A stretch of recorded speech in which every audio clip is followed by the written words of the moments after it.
तो जीता नहीं है, दूध का जला हुआ छाछ को भी फूक फूक के पीता है।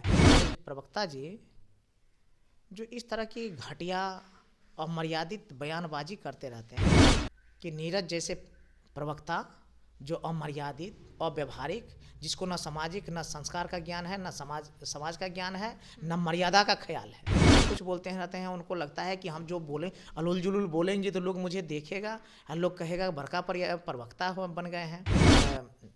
गतिविधियाँ इधर उधर की जाती है, बयानबाजी किए जाते हैं, इसका मकसद कुछ और है। लोगों की जनमानस कहाँ, भावना कहाँ चली गई, माता बहनों की अपेक्षाएं कहाँ चली गई। लोगों को दौरा दौरा के पीट रहा था, भगाए जा रहे थे।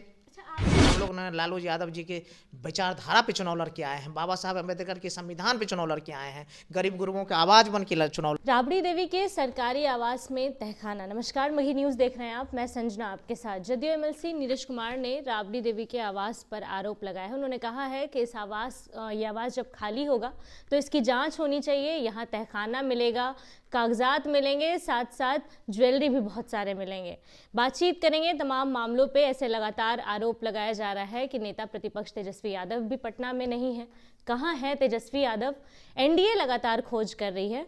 तमाम मामलों पे बातचीत के लिए हमारे साथ महिषी से विधायक गौतम कृष्णा जी हैं। सर, पहले तो स्वागत है आपका। बहुत बहुत धन्यवाद बहन जी। एनडीए वाले हर बार सवाल उठा रहे हैं, तेजस्वी यादव कहाँ है? एक तरफ राबड़ी आवास खाली कराने की मांग की गई, 2 दिन पहले हलचल भी हुई है राबड़ी आवास में। कहाँ है तेजस्वी यादव? तेजस्वी जी कहाँ हैं इस पे हम बाद में बताते हैं, लेकिन जो नीरज कुमार बबलू क्या नीरज कुमार प्रवक्ता जी, सॉरी नीरज प्रवक्ता जी जो इस तरह की घटिया और मर्यादित बयानबाजी करते रहते हैं, उनको लगता है शायद इसी बरबोलेपन की कृपा से मुझे एमएलसी जैसा पद बनने का मौका मिलता है, प्रवक्ता बनने का मौका मिलता है। मैं तो कहता हूँ कि किसी भी लोकतांत्रिक पार्टी का अगर प्रवक्ता का इस तरह की भाषा अमर्यादित हो तो सबसे पहले उन पर कार्रवाई होनी चाहिए, क्योंकि आप किस पे क्या बयान दे रहे हैं। आसमान पे थूकने पे आसमान में छींटा थोड़ी पड़ता है, वो खुद के मुंह पे छींटा पड़ता है। तो इसलिए हम ये जरूर कहेंगे कि नीरज जैसे प्रवक्ता जो अमर्यादित अव्यवहारिक, जिसको न सामाजिक न संस्कार का ज्ञान है, न समाज का ज्ञान है, न मर्यादा का ख्याल है, खुद से कुछ बोलते रहते हैं, खुद से कुछ बोलते रहते हैं। उनको लगता है कि हम जो बोलें अलोल जुलूल बोलेंगे तो लोग मुझे देखेगा और लोग कहेगा बड़का प्रवक्ता बन गए हैं। लबर झूठो करते रहता ही। तो इसलिए एक बात वो है, लालू यादव जी करोड़ों नहीं अरबों लोगों के मसीहा हैं। राबड़ी देवी माता जी ये करोड़ों अरबों आदमी की आस्था, प्रेम और जन विश्वास का नेता है। तेजस्वी जी वैसे नहीं है, तो क्या मिलेंगे नहीं मिलेंगे क्या होगा। एक तो तुगलकी फरमान, दूसरे बात लोकतंत्र की एक मर्यादा होती है, और ये मर्यादा किसी एक व्यक्ति के लिए नहीं होती है, सबों के लिए होती है। पक्ष के लोग के भी लिए होता है, विपक्ष के लिए होता है। लेकिन मैं आपको स्पष्ट करना चाहता हूँ कि यह जो गतिविधियाँ इधर उधर की जाती है, बयानबाजी किए जाते हैं, इसका मकसद कुछ और है। मकसद ये है कि ये लोग जो मांझी मॉडल से चुनाव जीत के आए हैं, जो सरकार अभी बनी है मांझी मॉडल के आधार पर, मांझी साहब का नहीं है।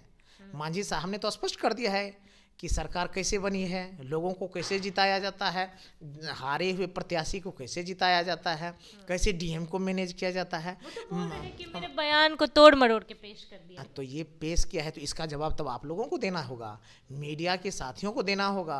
उनको बताना होगा कि मैंने तोड़ा मरोड़ा नहीं है, आपका ओरिजिनल है। तो अब जब भी उसका बयान लीजिएगा ना, उसको कह दीजिएगा सर लॉक कर दें, लॉक कर देंगे, फिर इसमें सुधार होगा, कि बाद में कहिएगा तोड़ मरोड़ हो गया है। तो जो हो तब तो 2-3 कैमरा से रिकॉर्ड किया जाएगा, लॉक करने वाले सिस्टम से लॉक किया जाएगा कि हाँ उसमें अब तोड़ मरोड़। भैया उन्होंने स्वीकार किया है कि उन्होंने कैसे कैसे प्रत्याशी को जिताए हैं। ये वही नहीं, स्वीकार करने वाले तो इकलौता व्यक्ति हैं, जान तो सब रहे हैं, बीजेपी वाले भी जान रहे हैं, जदयू वाले भी जान रहे हैं, सब लोग जान रहे हैं कि कैसे कैसे होता है खेला, सरकार में रहकर खेला। क्योंकि जनमानस की भावना कुछ और, लोगों की अपेक्षाएं कुछ और, गरीब गुरबाओं की आशा कुछ और, माता बहनों का आशा कुछ और, सारे चीज को धता बता करके 14 तारीख को परिणाम आता है, ये अनाप शनाप परिणाम आया। तो लोगों की जनमानस कहाँ, भावना कहाँ चली गई, माता बहनों की अपेक्षाएं कहाँ चली गई। लोगों को दौरा दौरा के पीट रहा था, भगाए जा रहे थे। अच्छा, आप भी जीत गए फिर भी बोल रहे हैं कि अनाप मैं शनाप। तो जीता नहीं है, दूध का जला हुआ छाछ को भी फूक फूक के पीता है। हमको भी पिछले बार तो हरा ही न दिया था, जानकारी है कि नहीं है, हरा दिया था। इस बार तो हम सचेत थे, बढ़िया से सचेत थे। हम कैसे कैसे जीते हैं यह बात आपको नहीं होगा तो मेरे सोशल मीडिया से देख सकते हैं। मैंने आरओ के रूप में मेरा जो था वो आरओ तो मुझे भी हराने में लगा हुआ था, सिस्टम तो मुझे भी हराने में लगा था। ये नहीं आपको लगता होगा कि शायद जीत गए हैं तो इसलिए बोल रहे हैं। तो आप मेरे सोशल मीडिया को खंगाल के देखिएगा, मैंने कैसे कैसे उन पर आवेदन लगाया है, इलेक्शन कमीशन को उसके विरोध में मैंने लिखा है। तो इसलिए वो मैंने किया है और पूरा सचेत रह कर के हम चुनाव जीते हैं। और माता बहनों से, गरीब गुरबों से, बड़े बुजुर्गों से मैंने क्षेत्र में भी कहता था कि हेगे माँ हेगे बहन, हमरा वोट जरगर के दी है, कम वोट देते तो हमरा हरा देते। चूँकि लोकल लैंग्वेज में हम बात करते थे, आप पूछ लीजिएगा है यह बात सही है या नहीं है। अच्छा, नीरज कुमार बोल रहे हैं कि राबड़ी आवास का जब खुदाई होगा तो उसमें ढेर सारा ज्वेलरी भी मिलेगा, जमीन जायदाद मिलेगा, तहखाना मिलेगा बहुत सारा। पहले तो मैंने कहा कि इस बरबोलेपन के शिकार जो लवर करने वाला है, तो इनको मर्यादा का ज्ञान ही नहीं है। इनको मर्यादा का अगर जब ज्ञान हो जाए, लोकतांत्रिक मर्यादा का ज्ञान हो जाएगा, तो उसी दिन इसके मुंह पे 356 क्या कहते हैं नंबर का ताला लग जाएगा। लेकिन मर्यादा को तो ज्ञान नहीं है। इनको लगता है कि इसी आधार पे टीआरपी बटोरा जाता है। खैर छोड़िए, उसके बाद पे चर्चा ही मत कीजिए। तो इसलिए पहले मैंने कहा कि आसमान में थूकने से थूक आसमान पे थोड़े पड़ता है।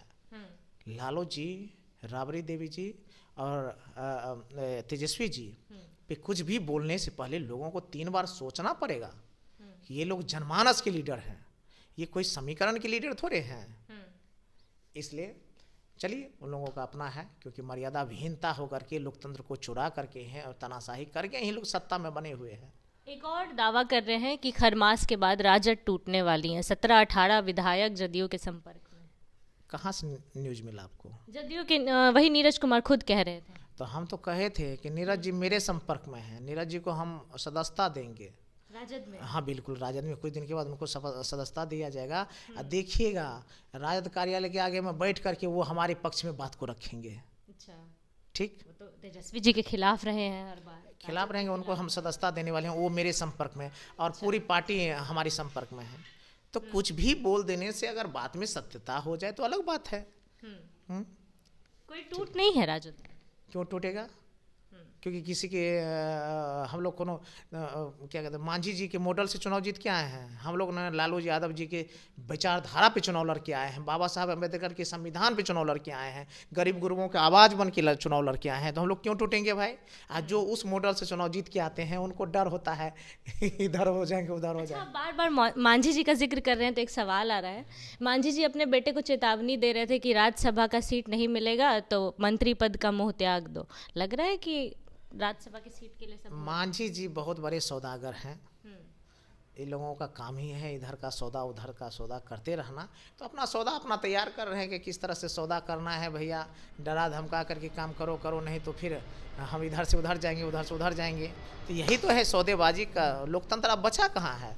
लोकतंत्र बचने कहाँ दिया है? यहाँ तो हमारा जब आचार संहिता को तार किया जा रहा था तो चुनाव के दौरान पैसे बांटे जा रहे हैं और चुनाव से पहले 10,000 बांटे जा रहे थे। ये आदर्श आचार संहिता रहने कहाँ दिया? संविधान अब है इस देश में कहाँ? अब तो है कि भैया ये तानाशाही उधर केंद्र में चल रहा है, राज्य में इधर चल रहा है, जो मन है उधर सौदा कर लो, अफसरशाही हावी है, इसलिए अपना चल रहा है धंधा। अच्छा, आपके दिल्ली से आने के बाद आप पे भी सवाल उठाया गया कि कहाँ चप्पल में चलने वाले विधायक जी प्लेन में चल रहे थे, क्या बोलेंगे हम लोगों को? अच्छा, एक सवाल का जवाब आप दीजिएगा। समय ज़्यादा महत्वपूर्ण है, मूल्यवान है कि पैसा? आप जवाब दीजिए, मैं को अपनी तरफ करके। समय मेरे लिए समय है। आपके लिए समय है और मेरे लिए आपके लिए भी समय है, आप बताइए। आपके जब लिए जनता ने मुझे जिम्मेवारी दी है, समय कम है और उन्हीं की कामों के सिलसिले में और उन्हीं की चीज़ों को लेकर के अगर मुझे जाना हो, समय बचाने की मुझे ज़रूरत नहीं है क्या, तो गया आया, तो इसमें कोई सवाल है? और उसके लिए सरकार प्रोवाइड करती है आपको पैसा कि आप जाइए और आइए, काम कीजिए जनता के लिए, समय ज़्यादा महत्वपूर्ण है। इसमें क्या दिक्कत है? इसमें कोई सवाल बनता है? इसमें कोई सवाल नहीं बनता है। सवाल उसको बनता है जिसको कुछ नहीं होता है, हवाई चप्पल, हवाई जहाज। भाई हवाई चप्पल वाला हवाई जहाज में नहीं चढ़ता है क्या? जरूरत होगी तो चढ़ेंगे, निश्चित रूप से चढ़ेंगे। एक आखिरी सवाल है, एक और आरोप एनडीए की तरफ से लगाया गया है कि जिस पार्टी के नेता ही यहाँ नहीं है उस पार्टी में विधायक क्या ही कर लेंगे। तेजस्वी यादव की बार बार खोज हो रही है कि कहाँ है तेजस्वी। तेजस्वी यादव जी को ये लोग खोज नहीं रहे हैं, ये मुद्दे से भटका रहे हैं। तेजस्वी यादव जी कि अगर इतने बड़े शुभचिंतक होते ये लोग, तब तो खैर बात ही अलग होती। लेकिन एक बात ये कह रहे हैं कि इन लोगों को लगता है कि किस तरह से मुद्दा को भटका करके मांझी मोटल से जीते हुए चुनाव के परिणाम पे सवाल न उठा करके लोग इधर उधर के चीज़ों लगे रहे। ठीक ना, यही बात है, मुद्दे से भटका। बिल्कुल। चलिए, महिषी के विधायक गौतम कृष्णा जी हमारे साथ थे। लगातार राबड़ी आवास को लेकर सियासत जारी है। ऐसे में नीरज कुमार ने ये बड़ा बयान दिया। उन्होंने कहा कि जब राबड़ी आवास खाली होगा तो उसकी खुदाई होगी, वहाँ पे तहखाने भी मिलेंगे। तमाम मामलों पे हमने बातचीत की है। पूरे मामले को लेकर आपकी जो भी राय है अपनी राय कमेंट बॉक्स में ज़रूर दें। फिलहाल इस खबर में इतना ही। बने रहिए अपडेट्स के लिए मगी न्यूज़ के साथ। बहुत बहुत धन्यवाद।